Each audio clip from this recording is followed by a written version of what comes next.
अंधेर नगरी चौपट राजा। रोचक कहानी। एक बार की बात है, एक गुरु और शिष्य दोनों एक अनजान नगर में पहुंचे। वहां पहुंचकर उन्होंने देखा कि उस शहर में सब कुछ बहुत सस्ते में मिलता था और सबका भाव एक समान था। यानी 1 टका में चाहे 1 किलो सब्जी लो, चाहे 1 किलो सोना लो, सबका भाव एक ही समान था। उसमें जरा भी ऊंच नीच नहीं थी। इस प्रकार वहाँ के माहौल को देखते हुए चेला बहुत खुश हुआ। उसके तो जैसे अब मज़े ही हो गए। उसे अब वहाँ का माहौल खूब पसंद आने लगा। लेकिन उसके गुरु को ये बात बिल्कुल ठीक नहीं लगी। उन्होंने अपने चेले से कहा कि वत्स, अब ज़्यादा दिन यहाँ रहना ठीक नहीं है। यहाँ का राजा बिल्कुल मूर्ख है और उसके राज में गधे घोड़े यानी बुद्धिमान और मूर्ख सब बराबर समझे जाते हैं। अर्थात यह एक मूर्खों की नगरी है। अगर यहाँ का राजा कह दे तो दिन को रात और रात को दिन माना जाता है। इसलिए अब जल्दी ही हमें इस नगरी को छोड़कर कहीं और जगह पर चले जाना चाहिए। अगर हम यहाँ रहे तो कभी भी मुसीबत में फंस सकते हैं। गुरु की यह बात चेले को पसंद नहीं आई। उसने कहा कि गुरुजी, मुझे तो ऐसा कुछ भी नहीं लगता। फिर भी अगर आप जाना चाहते हैं तो आप चले जाइए। मैं तो अब यहीं पर रहना चाहता हूँ। गुरुजी ने अपने चेले को खूब समझाया कि वो उनकी बात मान ले और उनके साथ दूसरी जगह चले। लेकिन चेले ने अपने गुरु की एक न सुनी। अब गुरुजी ने अकेले ही जाने का निश्चय किया और जाते जाते उन्होंने अपने चेले से कहा, देखो वत्स, अब जैसी तुम्हारी इच्छा, फिर भी तुम अपना ख्याल रखना और अगर कभी मुसीबत आन पड़े तो एक बार मुझे ज़रूर याद कर लेना।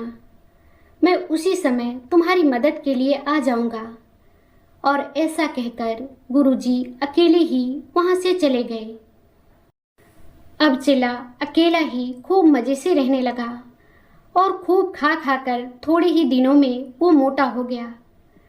अब एक दिन अचानक जोरदार बारिश हुई, जिसके कारण एक घर की दीवार टूट गई और उसके नीचे दबने से एक बकरी की मौत हो गई। अब बकरी के मालिक ने वहाँ के राजा से शिकायत कर दी। राजा ने जब बकरी के मालिक को बुलाया तो उसने कहा कि पड़ोसी की दीवार गिरने से मेरी बकरी की मौत हुई है।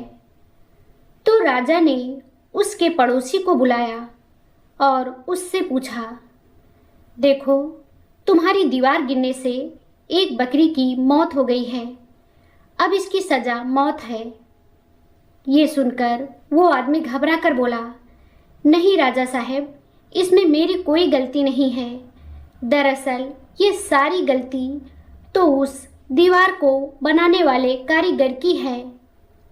शायद उसी ने दीवार ठीक से नहीं बनाई होगी, तभी वो बारिश से गिर गई। तो राजा ने उस कारीगर को भी बुलाया और उससे कहा, देखो, तुमने कैसी घटिया दीवार चुनी है जो एक ही बारिश में गिर पड़ी और जिससे एक बकरी की मौत हो गई है। इसलिए अब मैं तुम्हें फांसी की सज़ा देता हूँ।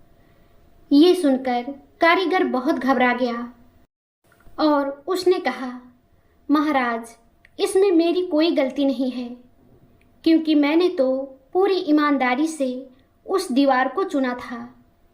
अब ये तो उस व्यक्ति की कमी हो सकती है जिसने उस समय दीवार का मसाला तैयार किया था। लगता है उसी ने ठीक से मसाला तैयार नहीं किया होगा। यदि वो पूरी ईमानदारी से काम करता तो आज वो बकरी जिंदा होती। अब राजा ने उस व्यक्ति को भी दरबार में बुलाया और उससे कहा, देखो, तुमने कितना घटिया काम किया है। तुमने उस दीवार को चुनने का मसाला भी ठीक से तैयार नहीं किया। तुमने सरासर काम चोरी की है। अतः अब तुम्हें फांसी की सज़ा दी जाती है। ये सुनकर वो आदमी बहुत रोया और उसने राजा से खूब मिन्नतें की कि उसकी जान बख्श दी जाए, लेकिन राजा अपने फैसले पर कायम रहा। अब फांसी का फंदा तैयार किया जाने लगा। जब उस आदमी को फांसी दी जाने लगी तो फांसी का फंदा उसके गले में ढीला रह गया, यानी फंदा थोड़ा ज़्यादा बड़ा बन गया था। अब क्या किया जाए, क्योंकि फंदा थोड़ा बड़ा बन गया।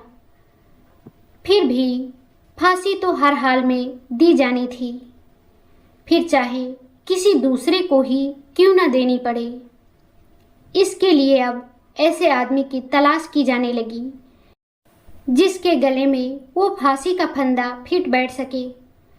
अब राजा के सिपाही ऐसे व्यक्ति की तलाश करते हुए उसी चेले के घर तक जा पहुँचे।